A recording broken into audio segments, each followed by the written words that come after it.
आज हम लोग स्टडी करेंगे कुछ बेसिक चीज़ें। सबसे पहले करंट को डिफाइन करेंगे। सबसे पहले करंट को डिफाइन करेंगे।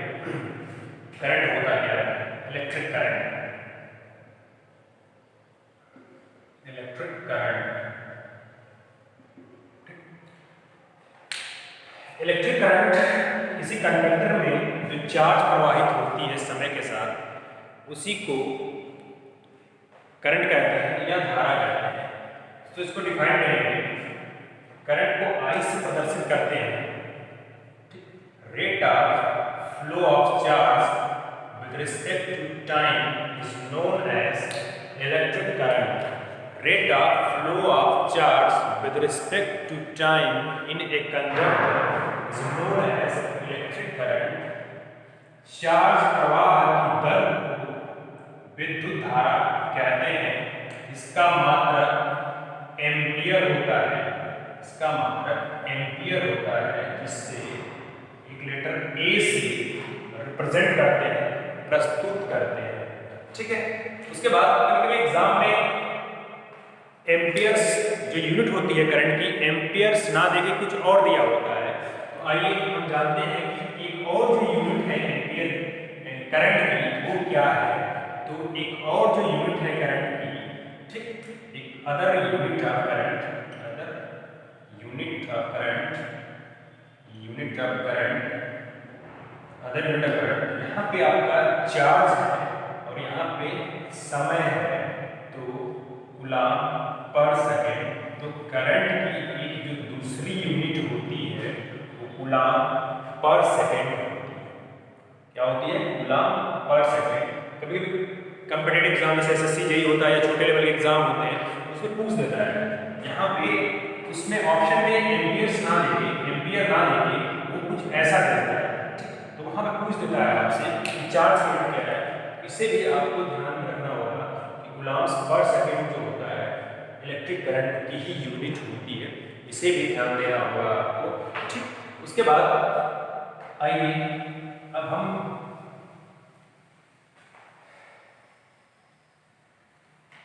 के बाद वोल्टेज के बारे में। वोल्टेज, वोल्टेज को सामान्यतः वोल्ट में लिखा जाता है। वोल्ट में लिखा जाता है, V से डिनोट किया जाता है इसको। वोल्ट V से डिनोट किया जाता है। इसकी जो मात्रक है वो वोल्ट होती है। इसकी जो मात्रक होती है वोल्ट होती है। तो यह एक तरीके का इलेक्ट्रिक प्रेशर होता है। जो वोल्टेज होता है वो एक तरीके का इलेक्ट्रिक प्रेशर होता है, जो किसी भी परिपथ में इलेक्ट्रॉन को फ्लो कराने में मदद करता है। तो कह सकते हैं कि work done by a charge is known as voltage. इसी चार्ज द्वारा एक जगह से दूसरे जगह जाने में जो कार्य होता है वही क्या कहलाता है? वोल्टेज कहलाता है। इसका मात्रक वोल्ट होता है, जिसे V से रिप्रेजेंट करते हैं। और एक यूनिट, इसकी भी एक और यूनिट होती है जिसे हम जूल पर कूलम के नाम से जानते हैं, जो कभी कभी एग्जाम में पूछ देता है। वोल्टेज की जगह पे वोल्टेज ना देकर ये आपकी यूनिट उसमें मेंशन किया होता है और आपसे पूछता है कि वोल्टेज की यूनिट बताइए, तो ये होती है वोल्टेज की यूनिट। ठीक। तो समझ में आया होगा। इसी चार्ज पार्टिकल द्वारा एक जगह से दूसरी जगह में जो जाने में कार्य होता है वही क्या कहलाता है? वोल्टेज कहलाता है। और वोल्टेज एक तरीके का इलेक्ट्रिक प्रेशर होता है। वोल्टेज एक तरीके का इलेक्ट्रिक प्रेशर होता है। ये भी एग्जाम में पूछ देता है, ये भी कभी कभी एग्जाम में पूछ देता है कि क्या चल रहा है, किस तरीके का है, फोर्स है, प्रेशर है, या वेलोसिटी है, या बहुत सारी चीजें पूछ देता है इसमें। तो इलेक्ट्रिक प्रेशर होता है और इसकी जो यूनिट होती है वोल्ट होती है। तो ये इस तरीके से डिफाइंड होता है। ठीक। नोट हो गया सभी लोगों को? उसके बाद हम डिस्कस करेंगे सबसे इंपॉर्टेंट जो लॉ है, Ohm's law.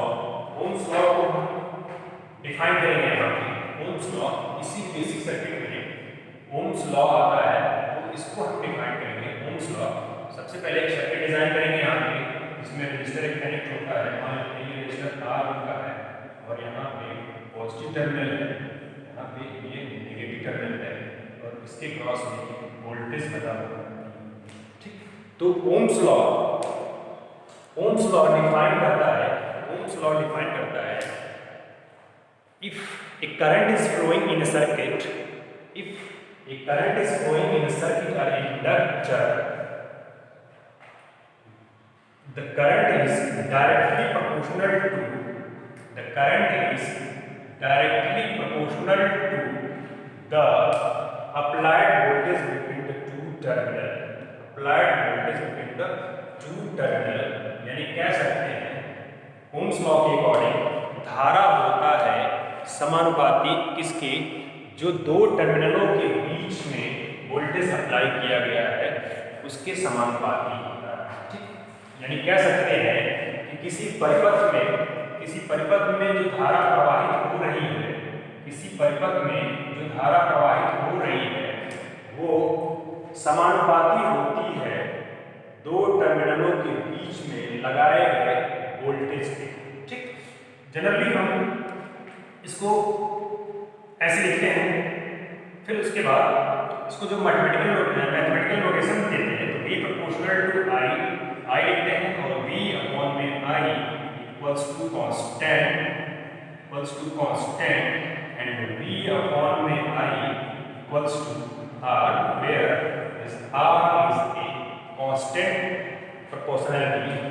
R is a constant proportionality, and graph is showing between these two is V I, यहाँ से ये R।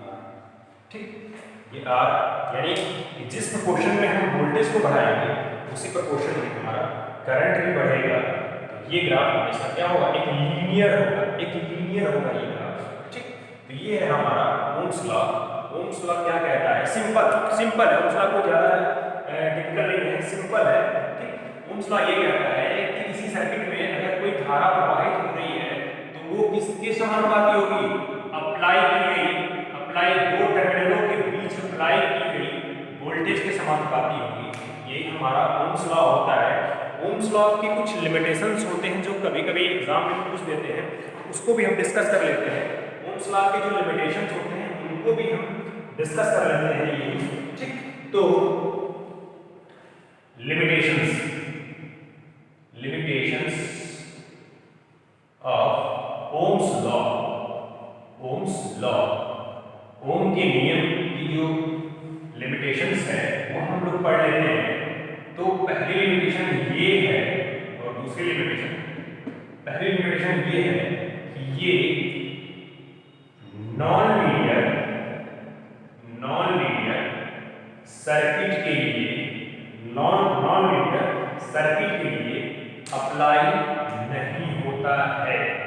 ये नॉन लीनियर सर्किट के लिए अप्लाई नहीं होता है, ना ही ये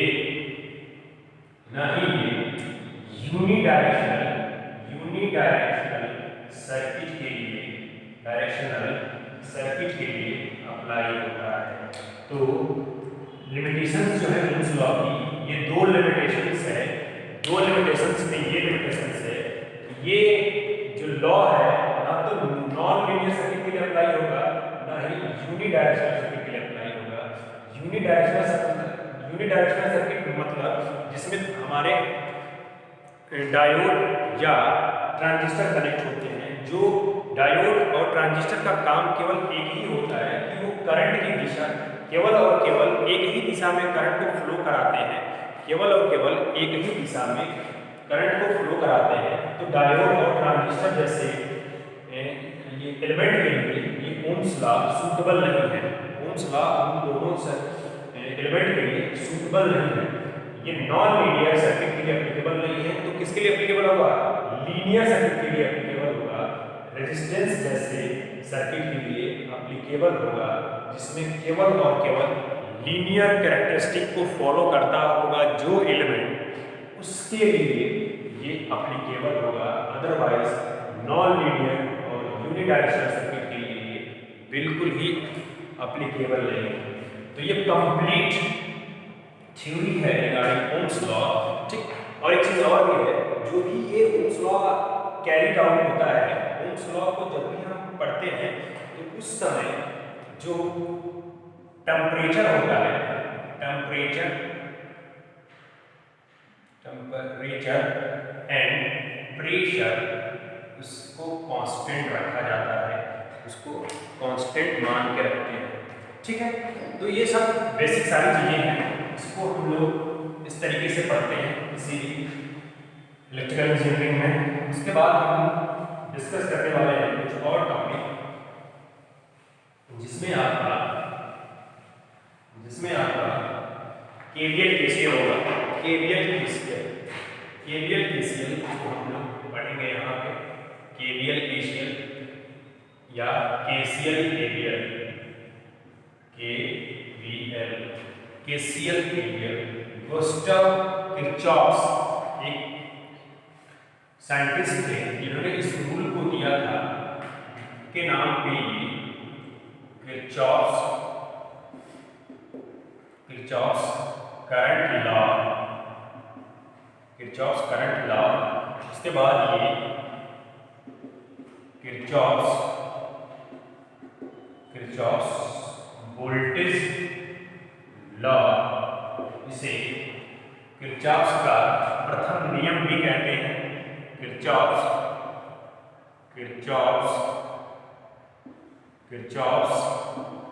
फर्स्ट लॉ भी कहते हैं, इसको, और इसे किरचॉफ्स सेकंड लॉ, ठीक, किरचॉफ सेकंड लॉ भी कहते हैं, ठीक। उसके बाद ये जो किरचॉफ करंट लॉ है, ये केसीएल है, ये जो केसीएल है, ये लॉ ऑफ कंजर्वेशन ऑफ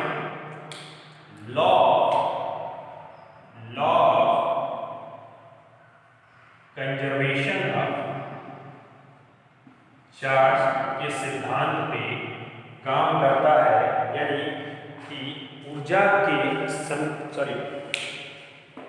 आवेश के संरक्षण के सिद्धांत पे ये काम करता है, ठीक। आइए हम लोग डिफाइन करते हैं, सबसे पहले केसीएल क्या होता है, उसके बाद केवीएल क्या होता है, ठीक।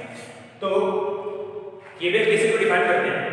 केसीएल के अकॉर्डिंग, यानी किरचॉफ्स करंट लॉ या किरचॉफ्स फर्स्ट लॉ के अकॉर्डिंग, अगर कोई पॉइंट है यहाँ पे, अगर कोई पॉइंट है या जंक्शन है, इस पे आने वाली धाराएं तथा इस पॉइंट से दूर जाने वाली धाराओं का जो एल्जेब्रिक सम होता है, वही किरचॉफ्स करंट लॉ कहलाता है। या इस जंक्शन पे जितनी भी धाराएं आती हैं और इस जंक्शन से जितनी भी धाराएं जाती हैं, उनका जो एल्जेब्रिक सम होता है, यानी कि बीजगणितीय योग होता है, वो शून्य के बराबर होता है। या इस जंक्शन पे जितनी धाराएं आती हैं, उनका एल्जेब्रिक सम, बीजगणितीय योग बराबर होता है इस जंक्शन से दूर जाने वाली धाराओं के एल्जेब्रिक सम या योग ही, ठीक। अब देखिए यहाँ पे, अगर यहाँ पॉइंट है यहाँ पे, ठीक, तो इस पॉइंट पे I1 करंट एंटर हो रही है, I2 करंट भी इसमें एंटर हो रही है, और इस नोड से, इस पॉइंट से दो करंट बाहर की तरफ जा रही है, यानी इस पॉइंट से दूर जा रही है। देखिए, एक I3 दूर जा रही है, एक I4 जा रही है। तो किरचॉफ ने यही कहा था कि जो धाराएं जंक्शन या पॉइंट की तरफ आती है, उनको पॉजिटिव साइन से असाइन करते हैं, और जो दूर जाती है उसको नेगेटिव साइन से असाइन करते हैं। तो -I3 -I4 = 0, या और आने वाली धाराओं का एल्जेब्रिक सम बराबर होता है पॉइंट से दूर जाने वाली धाराओं के योग के बराबर, एल्जेब्रिक सम के योग के बराबर, यानी कि इसको हम शॉर्ट में summation I equals to 1 to n I, यहाँ पे I ऑलरेडी है तो k ले लेते हैं, k इक्वल्स टू 0, ये है ठीक। उसके बाद इस सर्किट में हम बहुत हेल्पफुल होता है, जैसे केसीएल और केवीएल सर्किट में बहुत ही हेल्पफुल होता है। जब भी कभी हम सर्किट को सॉल्व करेंगे, और कुछ हमने वीडियो अपलोड किया है केवीएल का प्रयोग करके या केसीएल का प्रयोग करके, उसमें आप देख सकते हैं कि केसीएल और केवीएल का प्रयोग कैसे किया गया है, तो उस वहां से ज्यादा बेटर समझ में आएगा। ये होता है। उसके बाद डिस्कस करेंगे उससे पहले एक पॉइंट इसको डिस्कस कर लेते हैं, उसके बाद उसको बताते हैं केवीएल क्या होता है। यहाँ पे मान लीजिए सर्किट हम बनाते हैं, इसके क्रॉस V1 है, ये R1 रेजिस्टर है, प्लस माइनस बना लेते हैं इसको।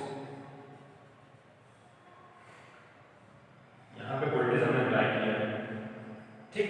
इसके बाद यहाँ पे R2 है, यहाँ पे R3 है। जब कभी करंट इधर से इधर की तरफ फ्लो करती है, इसको पॉजिटिव, इसको नेगेटिव, इसको पॉजिटिव, इसको नेगेटिव, इसको पॉजिटिव, इसको नेगेटिव असाइन करते हैं ठीक है। इसको ऐसे असाइन करते हैं। मान लेते हैं कि R2 के क्रॉस V1 वोल्टेज ड्रॉप है, R2 के क्रॉस V2 है, और R3 के क्रॉस V3 है, और यहाँ पे V है, मान लेते हैं V ठीक है। तो केवीएल के अकॉर्डिंग जितने भी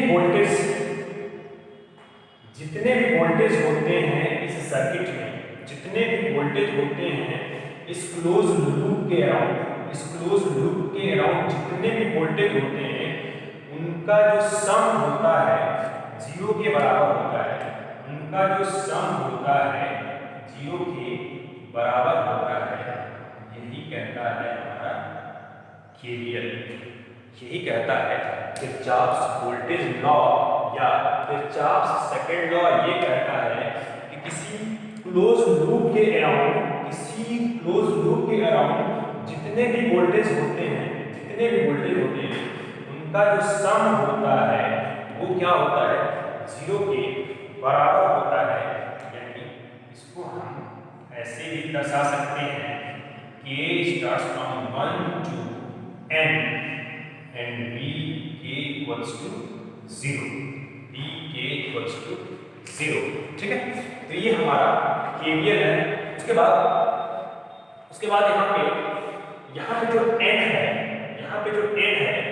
नंबर ऑफ वोल्टेज अप्लाइड है, जो इसमें नंबर ऑफ वोल्टेज जो इंड्यूस्ड हुए हैं वो है।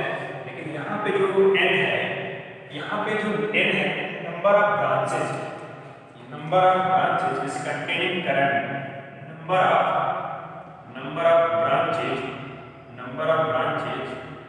कंटेनिंग करंट, जो करंट को कैरी करती है ब्रांच वो है, और यहाँ पे वोल्टेज है हमारा ठीक। तो ये आपका पूरा केसीएल और केवीएल है। आई होप कि सबको समझ में आया होगा। अब देखिए इस केवीएल और केसीएल है, किरचॉफ्स करंट लॉ है और किरचॉफ्स वोल्टेज लॉ है। इसका हम प्रयोग कहाँ पे करते हैं? तो इनका प्रयोग सर्किट में करते हैं ठीक। जब भी कभी हम केसीएल का प्रयोग करके किसी सर्किट को सॉल्व करते हैं, जब भी कभी हम केसीएल का प्रयोग करके किरचॉफ्स करंट लॉ का प्रयोग करके किसी सर्किट को सॉल्व करते हैं, तो उसे बोलते हैं नोडल एनालिसिस।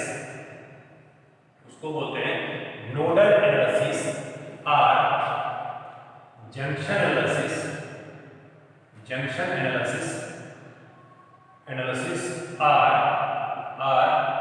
Point analysis. ये ठीक, जनरली ज्यादातर हम लोग प्रयोग करते हैं नोडल एनालिसिस। नोड पे एनालिसिस करते हैं।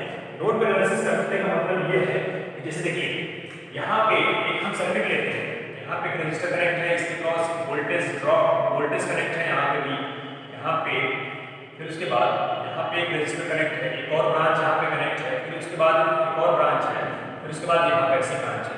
तो तो यहाँ पे ध्यान से देखेंगे तो 2 नोड है, ठीक है ना।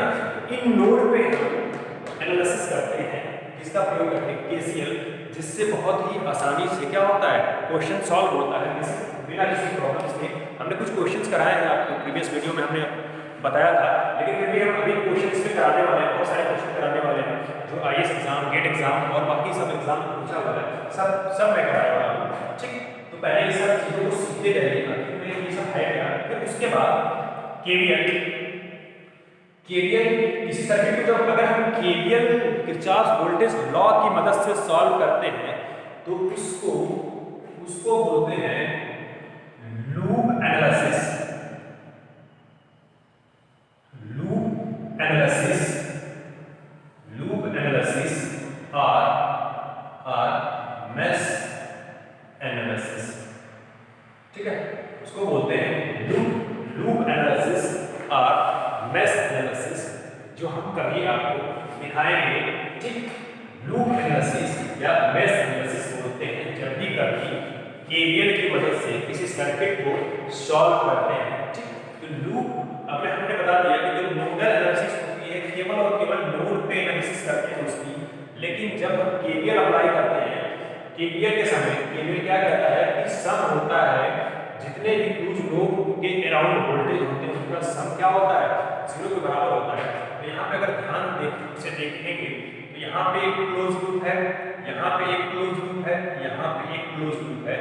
तो इन क्लोज लूप जो है 1 2 3 लूप जो यहाँ पे बन रहे हैं, इनके क्रॉस अगर हम करंट निकालते हैं,